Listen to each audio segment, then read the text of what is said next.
Teman-teman, pabrikan mobil asal Cina, Wuling salah satunya, memang lagi fokus banget di mobil elektrifikasi. Mobilnya yang mereka bawa tuh kecil-kecil, imut-imut, tapi ternyata punya potensi yang nggak kecil, teman-teman. Salah satunya ini, mereka ngeluncurin atau menunjukkan ke publik ada mobil listrik REV yang dipakai untuk operasionalnya damkar dan polisi. Dan kita akan lihat kayak apa detailnya. Tapi selain itu ada juga hint bocoran mobil listrik yang akan dibawa mereka ke Indonesia saat ini. Jadi kalian kalau penasaran, simak terus video ini sampai habis.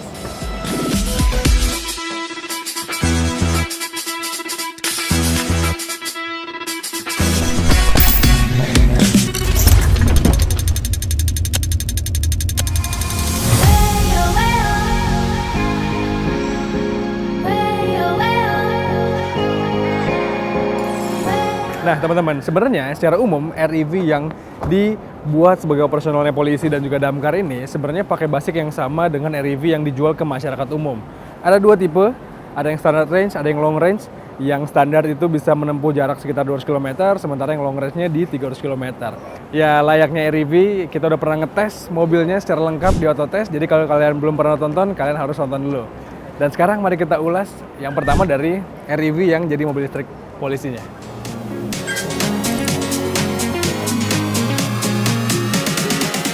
Nah, ini dia, Wuling REV yang dipakai jadi mobil personalnya polisi. Sebenarnya secara umum, kalau dari luar, tampilannya masih khas banget REV-nya ya. Karena memang REV itu ikonik banget. Mobilnya imut-imut, dimensinya compact, dan dengan dikasih livery polisi ini memang ngebuatnya lebih jadi sedikit berwibawa.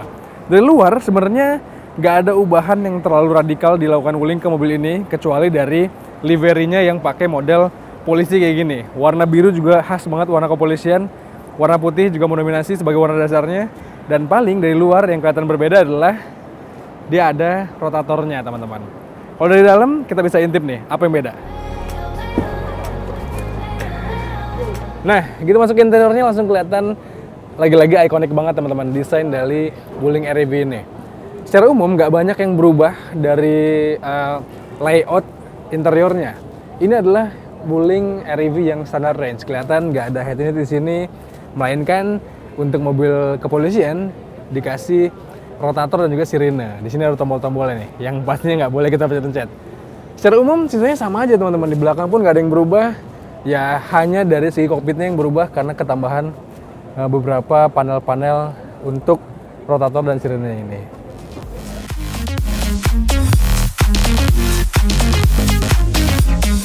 Nah, sebenarnya teman-teman, penggunaan mobil listrik sebagai mobil operasional polisi itu udah cukup umum kita temui lah. Kita tahu kalau beberapa negara pakai mobil listrik yang cukup high-end nih. Kayak Ford Mustang Mach-E itu dipakai sama Amerika Serikat, atau juga BMW iX dipakai sama beberapa negara di Eropa. Tapi mobil listrik yang compact kayak gini, yang mungil kayak gini pun ada. BMW i3 itu dipakai sama Inggris sebagai mobil operasional polisi di daerah-daerah tertentu yang di kawasan gitulah. Dan REV ini juga rasanya pas untuk dipakai kepolisian untuk patroli di daerah-daerah atau di daerah kawasan yang nggak terlalu besar wilayah cakupannya. Ya lagi-lagi mobil listrik memang punya keterbatasan jarak tempuh, jadi mobil kayak gini memang pas dipakai untuk menjaga suatu kawasan yang nggak terlalu besar lah.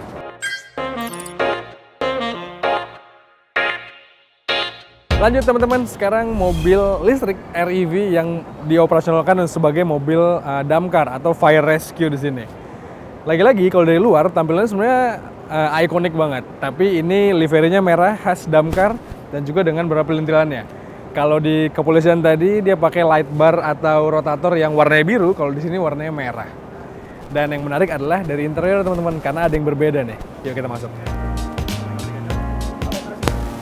Nah, bukan dari kokpitnya atau bagian depannya yang berbeda. Perbedaannya ada di area bagasinya. Ini dia. Sebagai mobil operasional pemadam pastinya harus banyak peralatan yang dibawa. Ini pasti peralatan untuk mereka memadamkan api ya. Di situ ada apar kelihatan, ada banyak selang-selang juga di sini. Sebenarnya ini tuh menunjukkan bahwa mobil ini tuh siap atau mampu sebagai kendaraan tempur, teman-teman, dalam tanda kutip. Karena ini kabinnya yang compact, ternyata muat banyak untuk membawa barang-barang ini nih. Tapi ya di sini seperti yang kita lihat ya, ini nggak ada jok belakangnya dan dilepas dan digantikan dengan peralatan ini semua.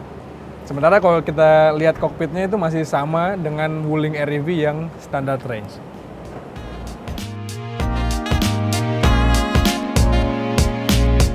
Nah teman-teman, berbeda dengan mobil polisi yang udah banyak pakai mobil listrik, kalau kita cari tahu beritanya, mobil listrik yang digunakan sebagai kendaraan operasional damkar itu masih cukup jarang teman-teman. Kemarin kita lihat pada preskon PVS 2023 ini, Wuling sempat menunjukkan video bahwa mobil listrik itu di Cina sana, REV ini dipakai sebagai kendaraan damkar. Dan itu lagi-lagi menunjukkan bahwa mobil ini punya potensi nih. Tapi ya sekali lagi seperti yang kita tahu bahwa mobil listrik itu punya keterbatasan, yaitu jarak tempuhnya. Dan juga dalam hal ini REV punya keterbatasan dalam untuk urusan top speednya. Makanya sebagai kendaraan operasional damkar kayak gini yang rata-rata butuh mengerjakan sesuatu dengan sangat cepat, sangat sigap gitu ya, kayaknya REV ini akan punya kendala. Tapi lagi-lagi kalau untuk dipakai di kawasan yang cakupannya singkat dan juga mobil ini mampu untuk slip-slip, rasanya REV ini juga mumpuni. Kita tunggu aja lah kapan kira-kira mobil ini akan beroperasi sebagai kendaraan operasional damkar.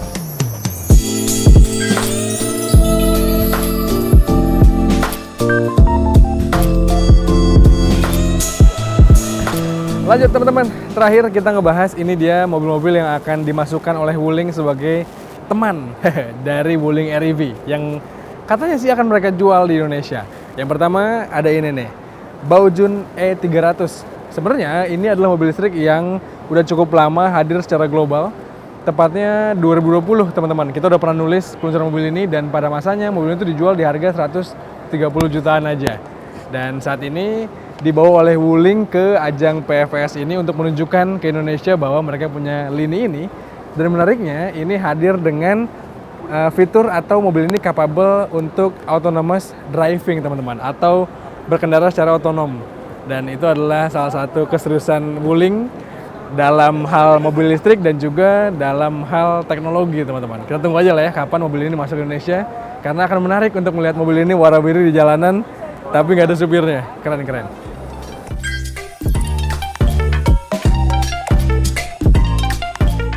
Dan terakhir ada Wuling Bingo yang pakai double G teman-teman. Kita bingung awalnya kenapa yang masuk ke Indonesia ini pakai double G, tapi di Cina sana kita pernah ngawal pemberitaannya dia pakai 1G Bingo gitu ya.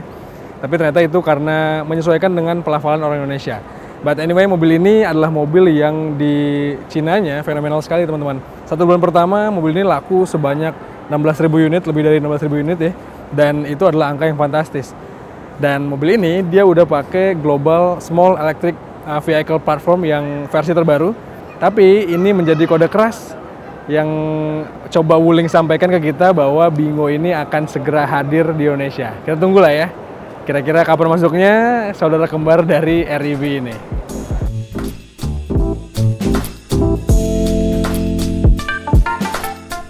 Nah teman-teman, itu dia tadi mobil-mobil mungil yang Wuling tunjukkan ke Indonesia saat ini di PVS 2023. Menarik sekali mobil-mobilnya dan menunjukkan potensi mobil listrik yang lebih luas lagi dari yang kita tahu.